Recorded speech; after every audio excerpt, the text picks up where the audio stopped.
Hello, everyone. Welcome to the imprint. And today we're going to talk about the Enrica Lexi case. In this case, what happened was that uh, at the coast of Kerala in the Laccadive Sea, uh, there was a oil tanker called Enrica Lexi. And when they thought that there was a fishing ship approaching them called Saint Anthony, and they thought that it is basically a boat of pirates. So the Salvatore Giron and Massimiliano Latore, they basically shot and killed two fishermen, and they named Ajesh Binky and Valentine. So this led to a huge issue across the years from 2012 onwards. Now we are in 2020, and today what happened was that the PCA, actually gave its jurisdiction. So let's talk about that. So India lost jurisdiction over the Italian marine case. This is what exactly happened. So the government of India has said it was studying the international tribunal ruling that the Italian marine accused of killing two fishermen in the coast of the Kerala, February 15, 2012. Uh, they said that the immunity is valid and they would actually have a trial in Italy and not in India.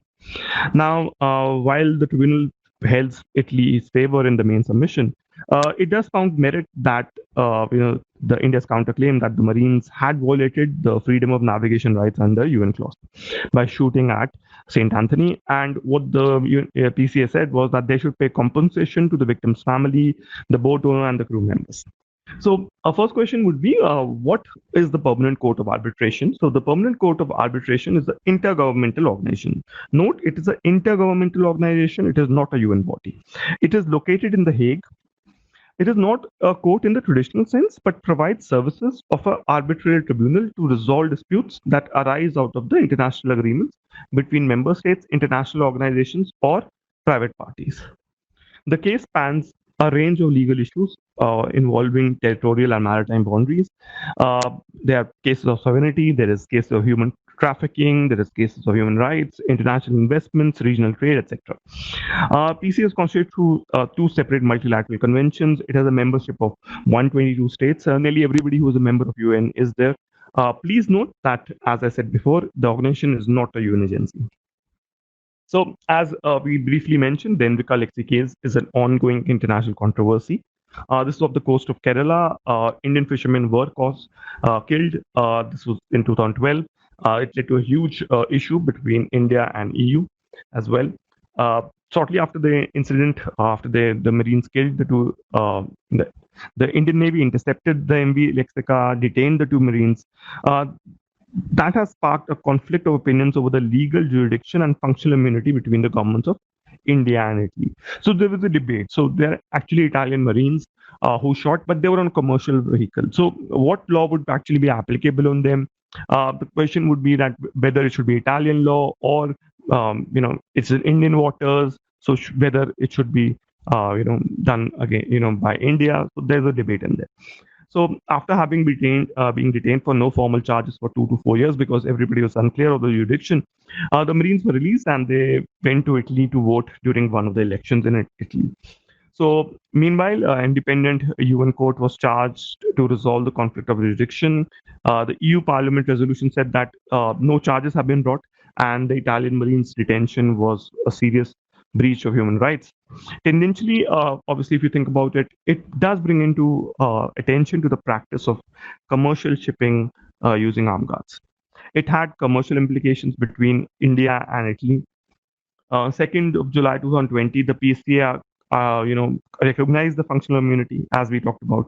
And obviously, it says that they should actually have an agreement within India to compensate for the two deaths and for the physical and moral damages suffered by the crew and the vessel.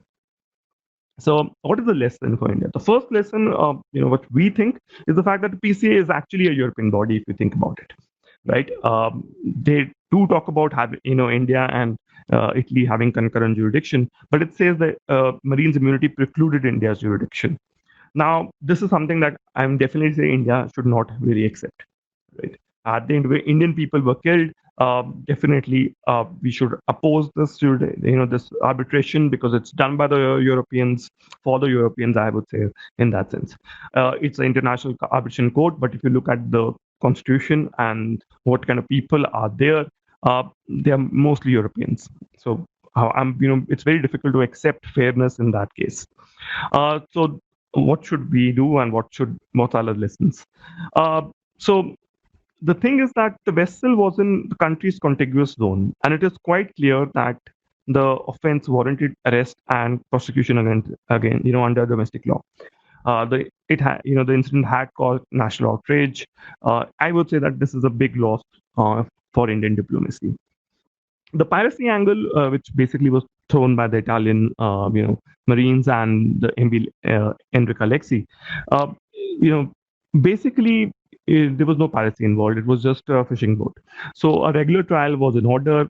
The government should have taken over the prosecution and showed a quick trial, but obviously there was diplomatic fallouts. There was threat of use, sanctions, and so on. The Supreme Court finally, in this case, had ruled that center can actually prosecute. The NIA actually invoked the Suppression of Unlawful Acts Against Safety of Marine Navigation and Threat Platform on Continental Shelf Act.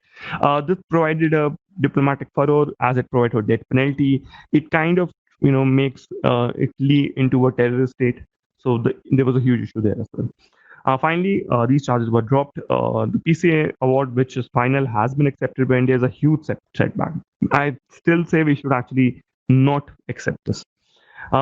And the Marines should actually face a criminal trial in India, or at least, they should make on good and commitment to have Marines tried under domestic laws. The takeaway, obviously, is that in diplomatic and legal domains, what we need to do in future so that we do not actually get face the diplomatic loss, right? Thank you so much for listening. Do like and subscribe our channel. If you have any questions, you can call us at 6280-187-919. Do join our Telegram group for the PDF of this lecture. Thank you so much.